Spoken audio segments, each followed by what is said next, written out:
à tous, welcome to all. On est ravis de vous retrouver ce matin à 9 h Casablanca et pour cette deuxième journée de bootcamp qui va commencer, qui va être très intensive. Donc bonjour à nos 30 startups, bonjour à nos partenaires, bonjour à tous ceux qui nous suivent de par la Méditerranée.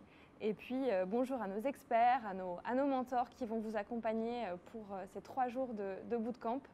Donc on a eu hier soir une très belle soirée d'ouverture. On était ravis d'accueillir des mots extrêmement encourageants de la part de l'ambassadeur à la Méditerranée, Monsieur Karim Amelal, de la part du directeur de l'Agence française de développement, Monsieur Mioub Bezouaghi, et puis de notre hôte marocain, Mehdi Alaoui, président de l'APEBI, vice-président, pardon. Donc voilà, une très belle soirée d'ouverture avec des panélistes qui vous ont inspiré, qui ont parlé des grands enjeux de la Tech for Good en Méditerranée. Maintenant, c'est à vous aujourd'hui de jouer les startups, nos 30 pépites issues de Mauritanie, du Maroc, d'Algérie, de Libye, de Tunisie. C'est à vous aujourd'hui de jouer. Profitez de ces 2 jours intensifs pour peaufiner votre business model, pour apprendre des meilleurs experts que nous avons réunis pour ce bootcamp. C'est votre moment et l'idée c'est vraiment de faire passer à l'échelle vos projets, de maximiser votre impact. On compte sur vous, on espère que ça vous sera profitable. Et puis, sans plus attendre, je vais lancer la journée qui va commencer. Donc vous avez 7 formations qui vous attendent aujourd'hui. Vous avez 18 mentors qui sont là pour vous coacher en one-to-one. Voilà, donc une journée bien chargée et on sait que vous êtes très motivés. Et voilà, j'ouvre cette première journée de bootcamp et je cède la parole à ma collègue Philippine pour l'introduction de la mission. Merci beaucoup Julie et on est ravis d'accueillir sur le plateau aujourd'hui Omar Amrani, qui est le directeur pédagogique du programme et qui va vous donner la première formation de ce bootcamp qui aura comme sujet The Mission Statement. Donc à vous Omar, merci encore. Merci à toi Philippine. Ravi d'être avec vous. Je vous ai annoncé hier le programme. Donc, ça y est, on y est. Donc, on va commencer. Allez les amis, c'est parti. On commence par une petite question. Qu'est-ce qu'une innovation? Allez, je vous le donne en 1000. Une innovation, c'est une nouveauté sociale, produit, service ou procédé qui a pu être déployé durablement sur un marché. Ah, là, je pense que le micro est… Oui, c'est bon le micro? OK. Qui a pu être déployé durablement sur un marché avec un très grand succès et impact. Donc, j'insiste sur cette définition-là. Pourquoi? Parce qu'on est dans un bootcamp Tech for Good et dans le monde, il y a des solutions, il y a des produits et services qui ont un très grand succès, mais qui ne créent pas forcément de l'impact. D'accord? De l'impact positif, de l'impact qui aide les gens concrètement. Et donc, moi, je me permets d'insister sur ça parce que, voilà, vous êtes ici dans ce programme Emerging Méditerranée pour déployer vos solutions, pour qu'elles aient du succès, mais avant tout pour l'impact, Tech for Good. D'accord? Donc, j'ai jugé important de pouvoir rappeler cette définition-là dans le cadre de ce programme. Alors, comment apparaît une innovation sur le marché? Là aussi, je vous le donne en 1000. C'est lorsque des entrepreneurs comme vous, des start-upers, sont suffisamment motivés, parce qu'il en faut de la motivation, pour s'attaquer à une problématique donnée en développant différentes solutions à des problèmes. Alors, dans la même phrase, vous voyez problématique et problème, donc vous devez vous poser la question, c'est quoi exactement la différence? Donc, la différence, je vais vous la donner, elle est très très simple en fait. Une problématique, elle est composée de plein de problèmes. Une problématique, en général, c'est un marché, c'est un secteur donné. D'accord?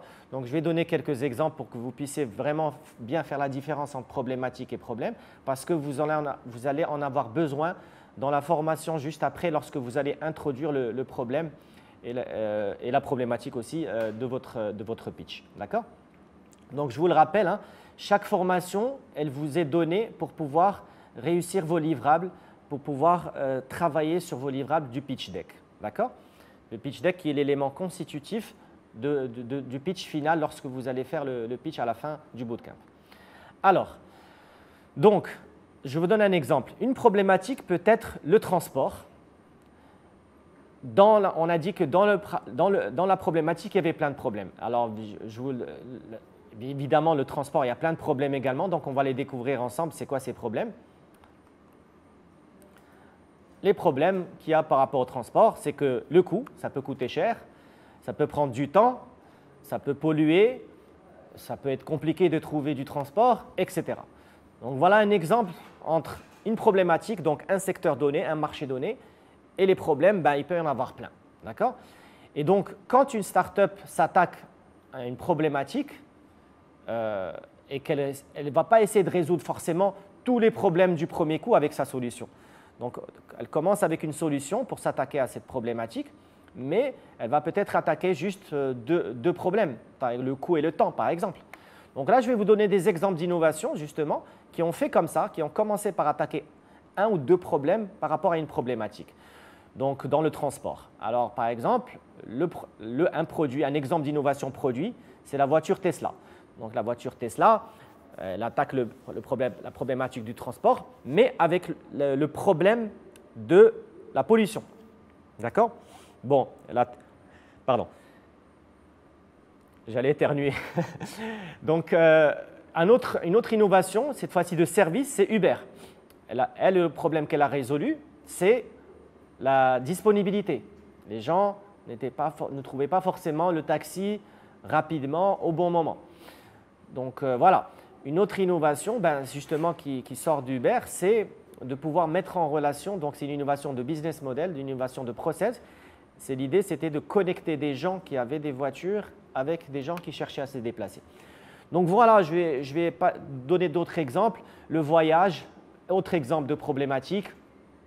Le problème, le choix de la destination, les réservations, les gens n'avaient pas forcément envie de pouvoir avoir des expériences nouvelles, etc.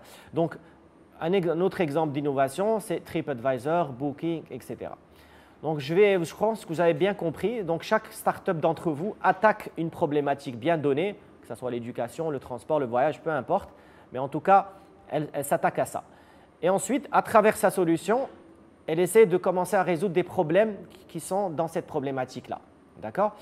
Donc, on va encore une fois donner des exemples sur l'éducation, l'accès, le coût, etc. Donc là encore, quelques exemples d'innovation, Wikipédia, le produit Raspberry Pi qui permet de réduire le coût d'achat d'un ordinateur, etc., etc. Alors, deuxième question que je vous pose, qu'est-ce qu'une start-up? D'accord? Là encore, je vous donne une définition en lien avec ce programme que nous avons ensemble. Une start-up, c'est une jeune entreprise qui a identifié une problématique non encore résolue et qui essaye de développer le plus rapidement possible sa solution innovante pour la déployer et la diffuser à très grande échelle afin de créer le maximum d'impact sur le monde. D'accord? Donc cette définition, elle montre plein de choses. Elle montre que vous êtes dans un processus jeune dans votre entreprise. Vous avez clairement déjà identifié une problématique. Donc si ce n'est pas le cas, il va falloir s'en assurer, en tout cas mettre le nom de cette problématique. Est-ce que vous pouvez revenir sur la slide pour qu'elle puisse être vue à la régie, s'il vous plaît, pour que je puisse la commenter. Donc j'ai mis en rouge les mots aussi importants. Donc non encore résolu. Alors évidemment, bien sûr, si vous attaquez la problématique, il y a plein de problèmes. Donc souvent, les problématiques ne sont pas encore bien résolues. Qui essaye, évidemment, tout le monde essaye de le faire. Ce n'est pas sûr que vous y arrivez. Peut-être que vous allez avoir plein de difficultés du premier coup. Ce n'est pas sûr que vous y arrivez du premier coup. Donc il va falloir persévérer. Et donc c'est pour ça que tout à l'heure, on va voir cette notion de comment persévérer, comment réussir à attaquer et à résoudre cette problématique-là. Développer le plus rapidement possible parce que l'innovation n'attend pas. Et donc, il faut absolument pouvoir continuer à mettre sur le marché le plus rapidement possible parce que c'est le retour des utilisateurs qui va vous donner un petit peu la voie pour pouvoir développer votre produit et votre solution. Et puis, comme on l'a dit, une start-up, vous êtes une start-up, donc par définition, c'est le scale, c'est l'échelle, à quel niveau de déploiement, vous allez pouvoir voilà, faire connaître votre solution et la faire adopter, et tout en créant de l'impact.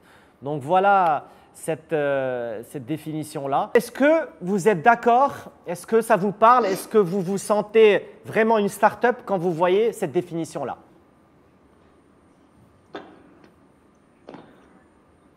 Tout à fait. Je me permets de prendre la parole.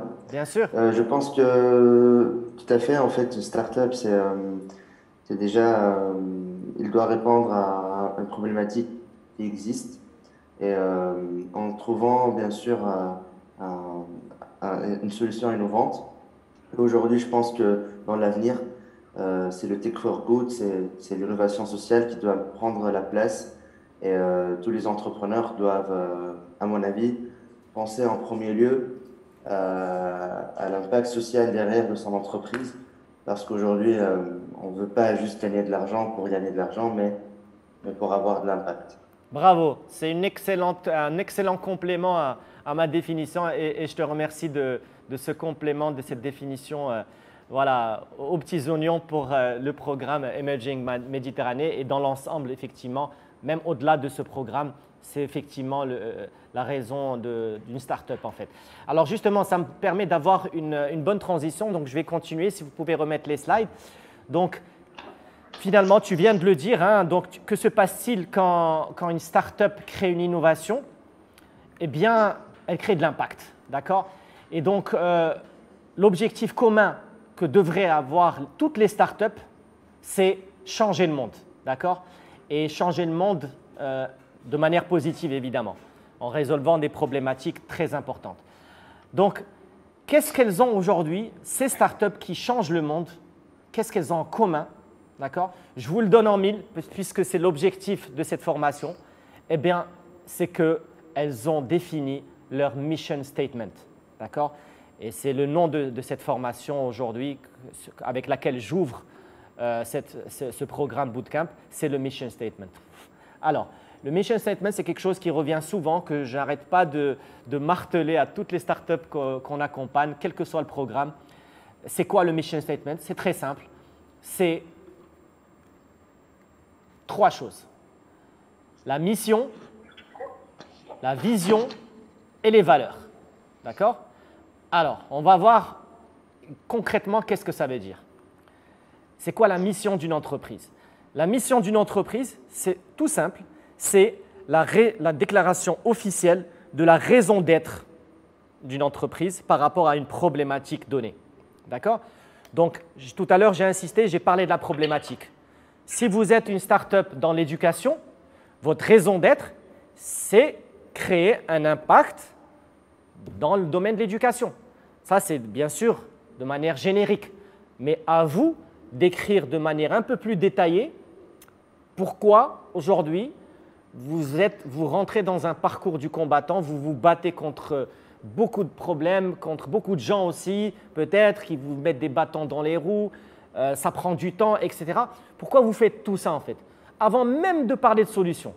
D'accord? La mission d'une entreprise, la plupart du temps, les erreurs que font les startups, d'ailleurs, là je vous dis que vous allez faire l'erreur, il y en a qui vont le faire malgré le fait que je le dise maintenant. Vous allez voir, vous allez confondre la mission avec votre solution. D'accord? La mission, ce n'est pas une description de la solution. C'est surtout pas ça. D'accord? La mission, c'est simplement votre raison d'être. C'est ce qui fait que vous vous levez tous les matins et vous dites, bon ben, j'ai envie de m'attaquer à cette problématique, il faut que je continue à savoir pourquoi. Parce que la solution, elle peut changer. D'accord? Du jour au lendemain, elle peut changer, elle peut pivoter. Parce que le monde change, parce que peut-être que votre perception de la solution, elle n'était pas celle de votre utilisateur, de vos clients, donc il va falloir vous adapter à eux. Donc c'est pour ça que la mission est très très importante. Alors je vais vous donner des exemples pour que ça puisse vous parler un petit peu plus. Je vais vous donner des exemples de startups très connues qui sont aujourd'hui plus forcément des startups parce qu'elles ont réussi, mais je veux dire en tout cas, voilà. Donc la startup Uber, quand elle a commencé, donc elle a défini sa mission, c'est Bring Transportation for Everyone, Everywhere. Donc là, clairement, dans la mission, on voit c'est quoi la problématique? La problématique, c'est le transport. Vous voyez, donc c'est clair. For everyone, everywhere, donc voilà, elle veut, sa raison d'être, pourquoi elle fait tout ça, pourquoi elle a développé l'application Uber, eh ben, c'est de fournir un transport pour tous, pour tout le monde. Quand on dit pro everyone, ça sous-entend par exemple que ce n'est pas juste pour les gens qui ont de l'argent. Les gens qui ont un peu moins d'argent, ben, ils pourront l'utiliser peut-être. D'accord? Donc en tout cas, ça donne une idée de la mission parce que c'est très clair. Donc la mission doit être très claire, elle ne doit pas être très très longue non plus. D'accord? Je donne un autre exemple, Tesla. Accélérer la mission de Tesla. Pourquoi ils travaillent, pourquoi toutes leurs équipes travaillent non-stop, sans arrêt, c'est parce qu'ils croient tous à leur mission. Et leur mission, c'est quoi? C'est l'énergie, donc l'énergie durable. Okay? Donc ils veulent, leur mission, c'est accélérer la transition du monde vers une énergie durable. D'accord? Donc vous voyez, ce sont de très belles missions qui, ça se voit, elles vont créer de l'impact et donc ils l'ont souligné. Et ça, c'est très important, vous allez voir tout à l'heure aussi pourquoi. Airbnb, alors j'ai mis cet exemple aussi parce qu'il est assez court, c'est juste 2 mots. Belong anywhere. Alors la mission, des fois, elle peut avoir un petit aspect marketing, mais ce n'est pas forcément le cas et ce n'est pas forcément l'objectif. D'accord? Donc ce n'est pas de la pub, ce n'est pas forcément un slogan. D'accord? Donc là, ça peut prêter à confusion, mais je l'ai quand même donné comme exemple parce que des fois, ça peut être ça. OK? Très bien. Alors, moi, ce que j'aimerais maintenant, avant de continuer, c'est d'écouter quelques exemples de missions. Peut-être que certains d'entre vous connaissent déjà leur mission, ils connaissent déjà la problématique et ils l'ont déjà formulée. Donc moi, j'aimerais bien vous écouter par rapport à ça. Peut-être donner 2 derniers exemples. Nintendo, parce que moi je suis un gamer, j'adore les jeux vidéo. Donc il faut toujours que je trouve un moyen de mettre des mission statements en lien avec les jeux vidéo.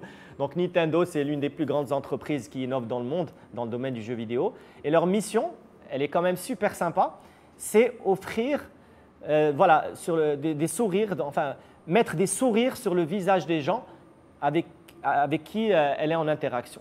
Donc dès qu'une personne, leur mission, c'est faire en sorte que dès que les gens utilisent un produit Nintendo ou un service Nintendo, ben, ils aient le smile. Ça, je trouve ça magnifique comme mission. Et donc, pour ça, ben, Nintendo a développé plein de produits super sympas. La Nintendo Wii pour jouer avec les grands-parents, avec les parents, avec les petits-enfants. La Switch pour avoir le sourire pendant qu'on joue. Mario qui est super sympa, etc., etc. Pour ceux qui connaissent les jeux vidéo, ils savent de quoi je parle. Allez, et donc voilà, pour résumer, la mission, c'est votre boussole qui va vous permettre toujours, quelle que soit l'orientation que vous allez donner à votre solution, quelle que soit l'évolution, le développement de votre solution, c'est ça ce qui va vous permettre de savoir est-ce que vous êtes dans le cadre de votre mission ou pas. Donc ça, c'est très, très important. Allez, je finis avec la mission en donnant, je vous l'ai donné hier la mission, c'est notre mission à nous, à la Startup Factory. C'est important d'avoir des missions fortes, des missions ambitieuses. Il ne faut pas hésiter. Vous êtes une startup, vous n'êtes pas une entreprise classique. Il ne faut pas avoir honte et de proclamer que vous avez une belle mission. Et c'est le cas par exemple pour nous. On n'a pas honte de dire que notre mission, pourquoi on se lève tous les matins, c'est parce qu'on veut transformer l'Afrique en startup continent. Voilà. Alors, donc là on a parlé de la mission. D'accord? Donc là, c'est clair pour vous et ce petit exercice participatif, je pense, vous a permis de vraiment bien comprendre la différence entre la mission et pourquoi il faut l'avoir. Maintenant, le deuxième élément de la mission statement, c'est la vision. Alors la vision, c'est une projection dans l'avenir. D'accord? Donc c'est la déclaration officielle de la startup pour dire qu'est-ce que vous aspirez à devenir sur une certaine échelle de temps. D'accord? Dans 3 ans, dans 4 ans, dans 5 ans peut-être, dans 10 ans peut-être. En tout cas, on doit connaître votre vision. Comment vous voyez votre entreprise dans une certaine échelle de temps. D'accord? Ça, pourquoi c'est important? Parce que ça permet de mesurer l'ambition de la startup. d'accord? Elle peut être une ambition évolutive, hein? Vous n'êtes pas forcément obligé de dire « je veux devenir le leader mondial ». Est-ce qu'on peut couper les micros par contre, s'il vous plaît? Je suis désolé les amis, il y a certaines personnes certaines startups qui ont oublié de désactiver le micro. Super, ça marche. Donc je disais, c'est la projection. Donc vous annoncez, vous êtes une startup, par définition je l'ai dit, vous voulez déployer à très grande échelle votre solution. Donc quand ça sera le cas, quel statut vous allez avoir? Donc d'accord? Et donc il ne faut pas hésiter à avoir une grande ambition par rapport à la vision. Quand on se projette, on visualise comment on va devenir, ben, ça aide beaucoup mieux à atteindre les objectifs. Si ce n'est pas clair, si vous ne voulez pas forcément être le leader de votre domaine sur un secteur bien défini, pour créer de l'impact, ben, vous n'allez pas y arriver. D'accord? Donc il faut pouvoir se projeter et se visualiser comment votre startup sera dans 5 ans. D'accord? Je vais vous donner un exemple de belle vision. Jeff Bezos, quand il a établi sa vision, quand il a créé sa librairie digitale, vous imaginez bien qu'il n'était pas uniquement cantonné au bouquin. D'accord? Donc, regardez sa vision à Jeff Bezos lorsqu'il a… C'est quand même une vision assez impressionnante et pourtant, quand il l'a établi, il y est arrivé. Il a dit « Je veux que Amazon devienne l'entreprise la plus centrée client du monde, où les clients peuvent trouver absolument découvrir tout ce qu'ils veulent acheter en ligne. » D'accord? Donc, voilà, il n'hésite pas à donner cette vision-là. Et donc, je veux que vous aussi, vous ayez une super belle vision. Autre belle vision, celle de Tesla. C'est la société la plus en vue du 21e siècle qui drive la transition énergétique à travers les véhicules électriques. Donc là aussi, c'est une très très belle vision. Airbnb, faire en sorte… Alors là, elle est un peu plus longue celle-là, mais en gros, elle dit « Je veux que notre entreprise devienne celle qui respecte le mieux les valeurs universelles de l'appartenance, du respect, de se sentir bien chez soi, etc. » D'accord? Donc, je ne vais pas… Voilà, je pense que vous avez compris le principe. La Startup Factory Vision, donc là, c'est un exemple de notre vision à nous, c'est devenir le one-stop shop pour l'innovation en Afrique. D'accord? Donc, c'est ça, on se voit comme ça dans quelques années. D'accord? Donc voilà. Alors, enfin, troisième élément, et ça va clôturer la formation valeur d'une entreprise, donc la formation mission statement, c'est les valeurs. Alors, les valeurs, souvent, les startups vont les sous-estimer, ne vont peut-être pas forcément y accorder beaucoup d'importance, et pourtant, c'est extrêmement important. C'est peut-être même plus important que les deux autres, même si je ne veux pas créer de hiérarchisation, de priorisation, parce que c'est vraiment complémentaire. Mais les valeurs, moi, je peux vous parler en connaissance de cause. Ici, à la Startup Factory, si je dois dire pourquoi on réussit à faire ce qu'on fait, c'est d'abord parce qu'il y a des valeurs. D'accord? Les valeurs de l'équipe, les valeurs de l'entreprise, les valeurs qu'on communique à nos clients, qu'on communique à nos partenaires. Et donc, c'est essentiel de connaître vos valeurs, de les définir. Et comment choisir ces valeurs? Peut-être que vous les avez déjà, peut-être que pas encore, mais je vais vous donner des petites astuces pour choisir ces valeurs-là. D'abord, les valeurs doivent être des valeurs de l'équipe, des valeurs humaines, des qualités humaines. Donc, si vous êtes le fondateur, vous êtes associé, vous devez en discuter entre vous pour savoir qu'est-ce qui est vraiment important pour vous au niveau humain. Quelles sont les valeurs? Est-ce que c'est l'honnêteté? Est-ce que c'est l'optimisme? Est-ce que c'est la persévérance? Il y a beaucoup de valeurs. Mais il faut que vous choisissiez celles qui vous caractérisent vous en tant qu'humain, celles que vous pensez avoir comme qualité. Ça, c'est important. D'accord? Ensuite, il y a aussi le côté lien avec votre activité. Je pense que, par exemple, Airbnb, l'hospitalité, c'est peut-être une valeur importante. D'accord? Et c'est d'ailleurs le cas. Le respect Pour Airbnb aussi, c'est une valeur importante. Donc, il faut que ça soit aussi bien une qualité humaine que peut-être, par exemple, si vous prenez 3 valeurs, vous pouvez prendre une valeur qui est partagée par l'équipe, que l'équipe a en tant que qualité. D'accord? Vous pouvez choisir une deuxième qui est en lien avec l'activité. D'accord?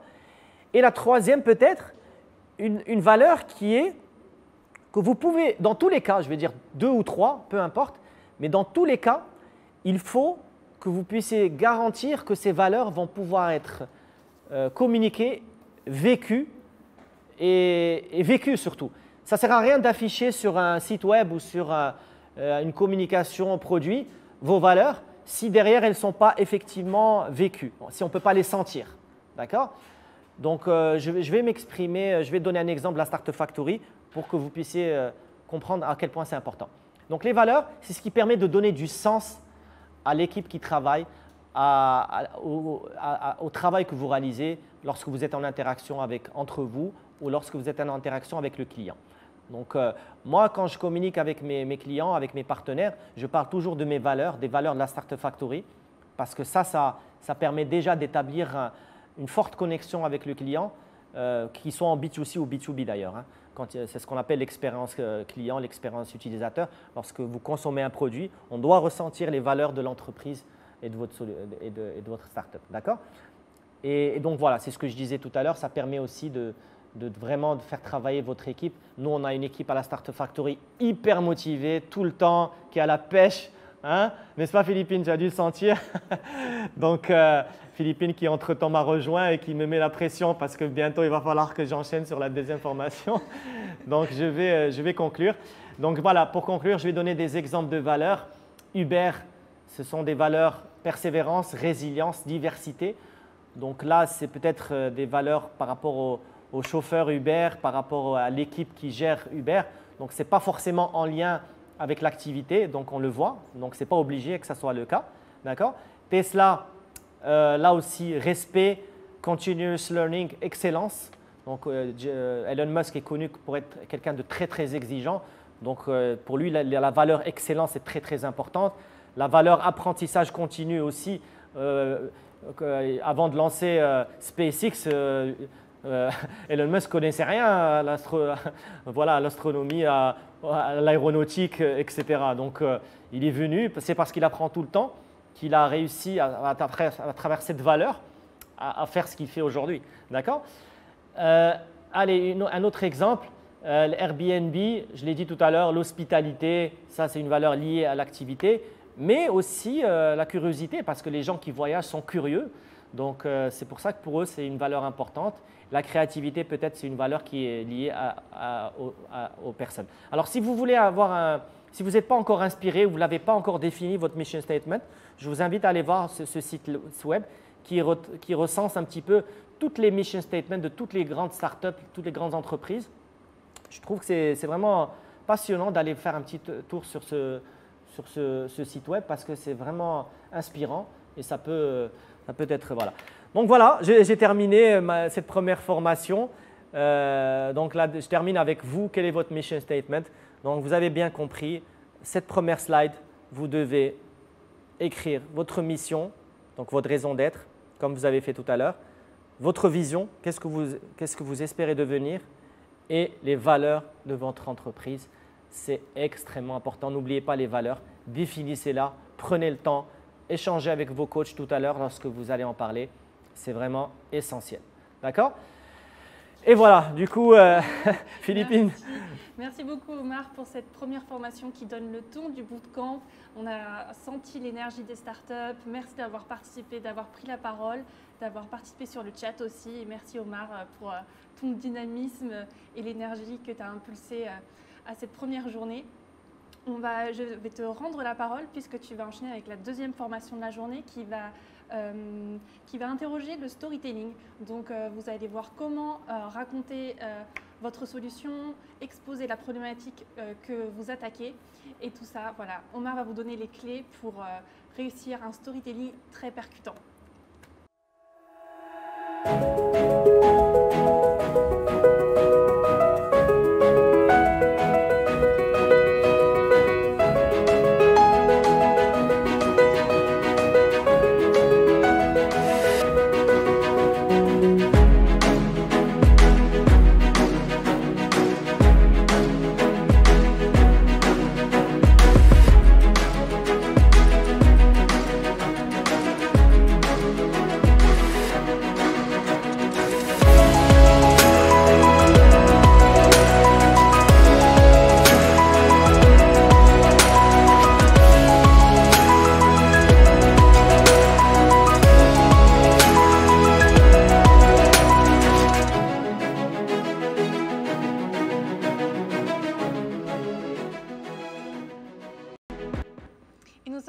retour sur le plateau de la Startup Factory avec Omar pour continuer cette journée de formation. Elle a débuté avec une première que Omar a présentée sur la mission et la vision d'une startup. Et là, on va tout de suite enchaîner avec une formation qui va porter sur le storytelling de votre problématique et de votre solution. À toi, Omar. Super, merci beaucoup Philippine. Alors voilà, je conclus le sujet de la mission statement en disant juste une chose, parce que c'est quand même un premier livrable que vous devez faire. C'est cette première slide là. Donc vous voyez, je l'ai remis. Transformer l'Afrique. Donc là, j'ai tout simplement, Donc j'ai tout simplement, j'ai mis le logo. Pourquoi? Parce que la mission est liée au logo, d'accord? Donc vous voyez que l'Afrique est représentée, qu'il y a une fusée qui sort. Donc vous voyez, on comprend l'univers de la Startup Factory. Maintenant, vous, dans votre slide, vous avez remarqué que je n'ai pas mis les valeurs alors que j'aurais pu, et je n'ai pas mis la vision non plus. Donc à vous de peut-être de sélectionner peut-être une belle image en fond, en background, ou peut-être juste mettre le logo, c'est à vous de voir. Mais en tout cas, il faut que ça soit inspirant, cette première slide. Donc moi, j'ai choisi de ne pas la mettre, mais j'aurais pu un autre jour le faire. Donc il faut mettre en background une image qui représente votre univers, et mettre aussi les 3 valeurs de votre startup en dessous de la mission, par exemple. Donc vous pouvez faire tout ça du premier coup dans cette première slide, mais vous pouvez aussi les répartir. Juste mettre la mission. Au moment de parler des valeurs, vous les mettrez, au moment de présenter vos valeurs, vous le ferez quand vous parlez de votre équipe, d'accord? Et la vision lorsque vous allez finir votre pitch, par exemple. En tout cas, le plus important, c'est que cette première slide montre bien la mission et votre univers. OK? Allez, c'était juste pour conclure. Donc là, on va attaquer la deuxième formation. Donc cette deuxième formation, c'est donc le problème et la solution. Donc comment rentrer dans le vif du sujet en fait. D'accord? Alors, pourquoi le storytelling dans l'introduction de votre problématique, de votre problème est importante pour une startup? Au-delà du pitch, là je parle au-delà du pitch, une startup doit toujours avoir du storytelling comme élément décisif pour réussir. D'accord? Je vais vous dire pourquoi. Vous vous rappelez, vous êtes une start-up, vous voulez changer le monde. OK? Alors, pour ça, qu'est-ce que vous devez faire? Eh bien, je vous le donne en 1000. Vous devez séduire et emballer absolument tout le monde autour de votre start-up. D'accord? Que ce soit vos parents, vos amis, vos partenaires, vos équipiers, les gens qui travaillent avec vous dans l'équipe, je veux dire, absolument, les journalistes, vraiment absolument tout le monde doit être emballé et séduit par votre startup. Si ce n'est pas le cas, les amis, vous êtes mal partis pour changer le monde. D'accord? Donc, et pour ça, il faut un storytelling. Il faut une belle histoire à raconter. OK? Donc, je disais qu'il faut absolument considérer que ce n'est pas juste vos clients, ce n'est pas juste les investisseurs que vous devez se dire. Chaque fois que vous parlez de votre startup, les gens doivent être emballés. D'accord? Ils doivent être emballés parce qu'ils entendent une belle mission. Ils doivent être emballés parce qu'ils entendent de belles valeurs. D'accord? Mais surtout parce que vous allez leur raconter une belle histoire qui est liée à votre solution. D'accord? Et donc, le secret, c'est ça en fait.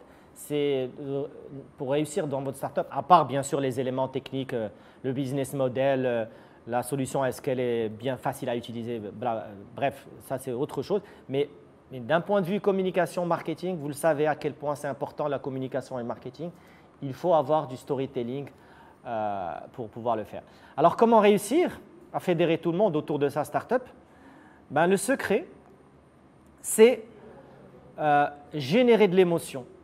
Chaque fois que vous parlez de votre startup, donc le cœur, c'est pour ça qu'il y a le cœur, générer de l'émotion et en même temps avoir une certaine dose de rationalité dans votre discours, donc via la narration, d'une histoire qui est unique, qui est propre à vous, d'accord, et qui est facile et simple à faire comprendre, d'accord, pour pouvoir expliquer le problème de votre solution.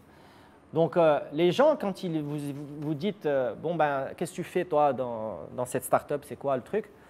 Ben, vous n'allez pas dire bon, ben, moi, je connecte les gens et je réduis j'améliore l'éducation, peu importe, d'accord? Ça, c'est trop générique. Donc, il faut une histoire, d'accord? Et l'histoire, ben, ça passe par un personnage, ça passe par des êtres humains, ça passe par des interactions. Et donc, c'est pour ça que je vais vous faire cette formation, c'est que à travers votre pitch, vous devez… Alors, le storytelling, hein, c'est une méthode que je n'ai pas inventée, d'accord? C'est ce que font les scénaristes de films, d'accord? Donc, quand vous voyez un film hollywoodien ou français ou indien, Bollywood, peu importe, ça répond à un script, d'accord? À une méthodologie. Et donc, qu'est-ce que fait le scénariste en premier? Il choisit un héros, d'accord? En général, dans votre cas, le héros, ça va être votre client, votre utilisateur, d'accord?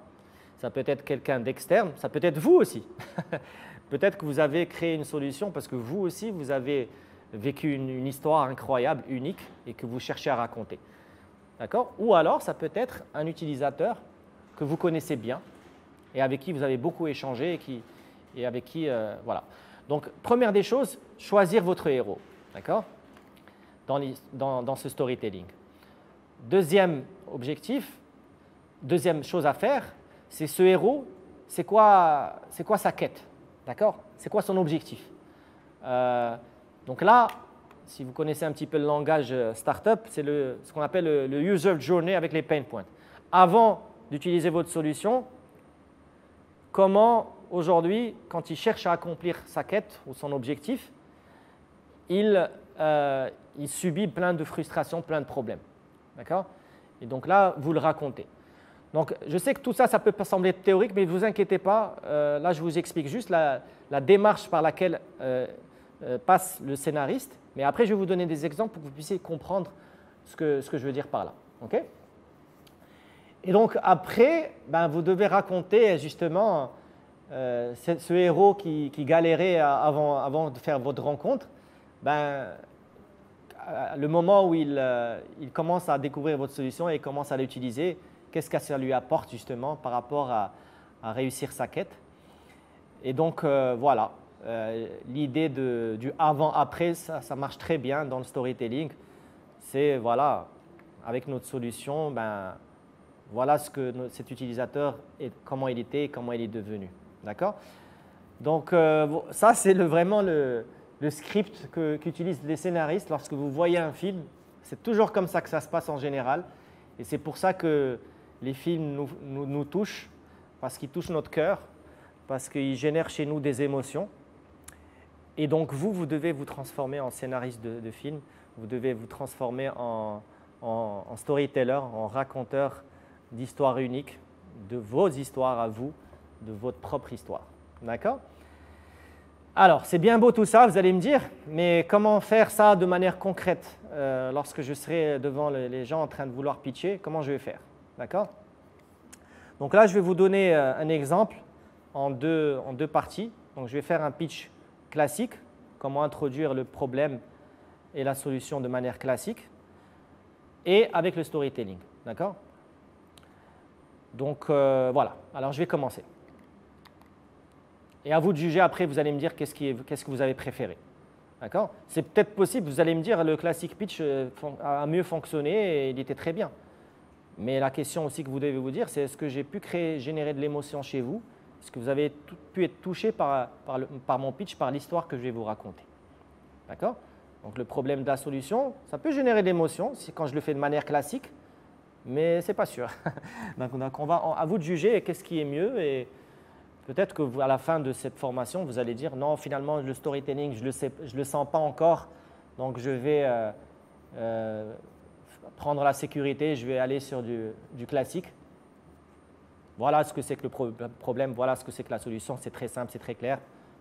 À vous de voir, d'accord? Je ne veux pas vous influencer, je suis juste en train de vous faire une formation pour vous sensibiliser à l'importance d'avoir du storytelling dans la manière dont vous allez présenter votre solution, la manière dont vous allez parler en général de votre startup. D'accord? Alors, moi j'aime bien parler d'un user d'un utilisateur, enfin de quelqu'un, d'un héros qui est passé par la Startup Factory, mais vous allez le découvrir tout à l'heure. Avant ça, je vais démarrer le pitch classique. Donc voilà, je rappelle l'objectif, amener la solution en formulant bien le problème. Et donc là, je vais prendre l'exemple de la Startup Factory. OK? Comme ça, c'est plus simple. OK, let's go. Donc le classic pitch, c'est en général, il faut que ça soit court, simple, rapide. Allez, c'est parti. Bonjour à tous. Aujourd'hui au Maroc, il y a très peu de success stories. Il n'y a pratiquement encore aucune licorne, c'est-à-dire une start-up qui est valorisée à plus d'1 milliard de dollars. Et pour nous, un pays qui est émergent, un pays qui aspire à créer de l'innovation, c'est un problème. Nous, c'est la Startup Factory. Nous sommes une entreprise qui cherche à transformer le continent africain en Startup Nation, en Startup Continent. Et nous avons aujourd'hui une solution qui est une plateforme écosystème pour soutenir et faire grandir les startups à l'échelle internationale. Voilà, c'est aussi simple que ça. D'accord? Alors, bien sûr, il y a une autre slide derrière en général qui explique comment on le fait.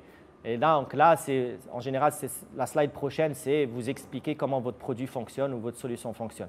Là, je vais expliquer que nous avons des programmes d'incubation et d'accélération de start-up, aussi bien de l'idée au scale. Donc là, c'est la proposition de valeur, on va dire. Mais là, ce n'est pas l'objectif de la formation, c'était juste pour vous montrer que 2 slides, dans ces 2 slides, qu'est-ce qu'on attend de vous? Pas beaucoup de texte, comme vous l'avez vu, très peu de texte, mais des images qui contextualisent ce que j'ai dit. Là, j'ai mis le graphe pour montrer que voilà, on est très loin du Nigeria ou du Kenya ou de l'Égypte, d'accord, en termes de levée de fonds, d'accord. Et j'ai mis la licorne pour montrer que voilà, il n'y a pas, d'accord, pour rappeler que c'est vraiment un problème pour nous, pour la Startup Factory, d'accord. Et que voilà, on n'a pas de success story de licorne, donc on veut régler ce problème-là. Et derrière, je viens et je présente la Startup Factory, sa solution, qui est justement des programmes d'accompagnement à très forte valeur ajoutée pour faire passer les startups de l'idée au scale. D'accord? Donc voilà, ça c'est le classic pitch.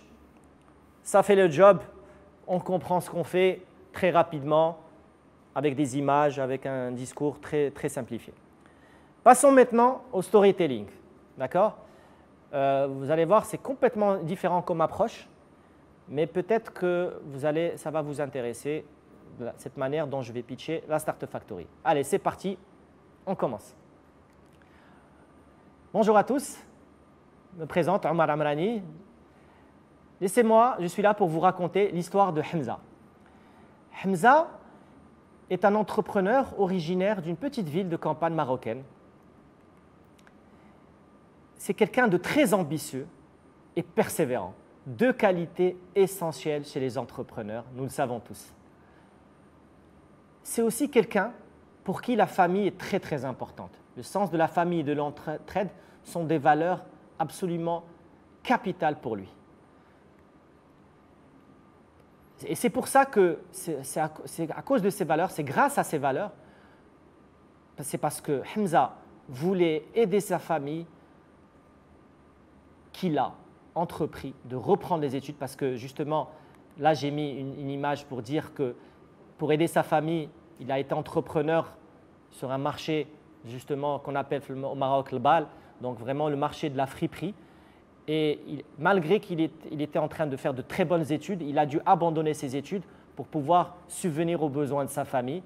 Et donc, tout le mérite, évidemment, lui revient de le faire. Mais il s'est dit, je ne pourrai pas aller très loin. Et donc, si je reste dans ce milieu de la friperie pour aider mes parents de manière plus importante et plus durable, donc il fallait que je reprenne mes études. C'est ce qu'il a fait. Son objectif, c'était de reprendre ses études. Et donc, après, son objectif, c'était de créer une start-up et de réussir dans le domaine de la géomatique. Donc, c'est le secteur le marché qui le passionnait. Donc, il a repris des études en géomatique. Donc, c'est vraiment un domaine qui est peut-être pas très connu, mais en général, ça marie les mathématiques avec la géologie. C'est un domaine assez poussé. Il a réussi et il a décidé donc de créer sa start-up dans ce domaine-là, dans le domaine de la géométrie, il y a ce qu'on appelle les drones, donc, etc. Mais voilà, il avait un problème, il n'arrivait pas à percer avec sa start-up. Alors oui, il arrivait à réussir des pitchs incroyables, il arrivait à gagner des prix lorsqu'il faisait des pitchs, mais les prix, ça ne fait pas la réussite d'une start-up. Une start-up, il lui faut des clients. Et donc, c'est pour ça qu'il est venu découvrir la Startup Factory. Il a intégré le programme de la Startup Factory. Depuis qu'il a intégré la Startup Factory, qui lui a proposé donc un programme d'accompagnement de très très haut niveau, il a pu réussir. Pourquoi? Aujourd'hui, je suis fier de vous annoncer que Hamza a énormément de clients à travers tout le Maroc. Pourquoi? Parce qu'il a bénéficié d'un de nos programmes qui veut investir dans mon projet. Donc, c'est une émission qu'on a fait qui a touché 50 millions de téléspectateurs et de visionnage. Et donc, il a pitché devant des investisseurs qui ont investi dans son entreprise. Et aujourd'hui, il a des bons de commande à n'en plus finir. Sa start-up a percé. Voilà ce que nous faisons à la Startup Factory. Nous permettons à des entrepreneurs comme Hamza de percer avec leur start-up, d'avoir des bons de commande à travers des programmes d'accompagnement pragmatiques à très haute valeur ajoutée. Voilà un petit peu la manière dont vous pouvez pitcher du storytelling et donc du pitch classique. Je vous pose maintenant la question à vous. Qu'est-ce que vous avez préféré? Quel pitch vous a généré le plus d'émotions? Vous a donné peut-être, vous a emballé, vous êtes dit excellent, comment je peux faire moi aussi? Ou alors vous êtes dit, la manière dont tu as pitché Omar au début, c'était très bien aussi. Donc j'aimerais bien avoir votre feedback. On va prendre 2-3 minutes de feedback par rapport à ce pitch-là. Comme ça, on permet aux prochaines formations de faire. Donc 3 à 4 minutes, pas plus. Donc donnez-moi vos feedbacks par rapport à ça. Allez, quelqu'un a levé la main. Bonjour. C'est Rania de la startup Veridis. Je pense que c'est le storytelling pitch qui m'a fourni beaucoup d'émotions. J'ai ressenti beaucoup, ça m'a touché plus. Mais c'est vrai que le pitch classique avec le problème et ensuite la solution, c'est bien aussi, mais le storytelling, ça génère toujours de l'émotion. D'accord, génial. Merci. L'objectif, je le rappelle, ce n'était pas de vous convaincre de faire votre pitch dans Emerging Mediterranean en storytelling. C'est à vous de choisir. Moi, je voulais juste vous montrer à quel point c'est beaucoup plus engageant de faire du storytelling. Peut-être que vous ne vous sentirez pas prêt à le faire tout de suite, mais en tout cas, vous devez être conscient que c'est hyper important. On peut mixer aussi, pourquoi pas? Ça a été dit, pourquoi pas? OK. Donc voilà, j'ai appliqué la méthode du storytelling. J'ai choisi mon héros, c'était Hamza. J'ai expliqué sa quête, son objectif, c'est réussir sa start-up en géomatique. Donc j'ai appliqué vraiment ce que je vous ai présenté tout à l'heure, la méthode scientifique que font les scénaristes de films. J'ai raconté sa rencontre, comment ça s'est passé avec la Startup Factory. Il est venu, il a bénéficié d'un programme d'accompagnement et d'une émission sur la télé. Et j'ai conclu en disant, voilà comment il était après, voilà comment il est devenu. Il a levé des fonds et il a été médiatisé et il a eu des bons de commande. Donc voilà, à vous de choisir dans ce bootcamp de RIB comment vous allez introduire votre problème, votre solution. Mais dans les deux cas, vous savez comment il faut faire aujourd'hui. Et donc, je vous souhaite bon courage pour la suite. C'était tout pour moi et je vous souhaite vraiment de la belle réussite dans votre startup. Peut-être que j'aurai l'occasion de coacher certaines d'entre vous. Je ne me rappelle pas des noms de startups qu'on m'a attribués, mais en tout cas, je serai ravi de vous coacher. Et donc, je vous dis bon courage les amis.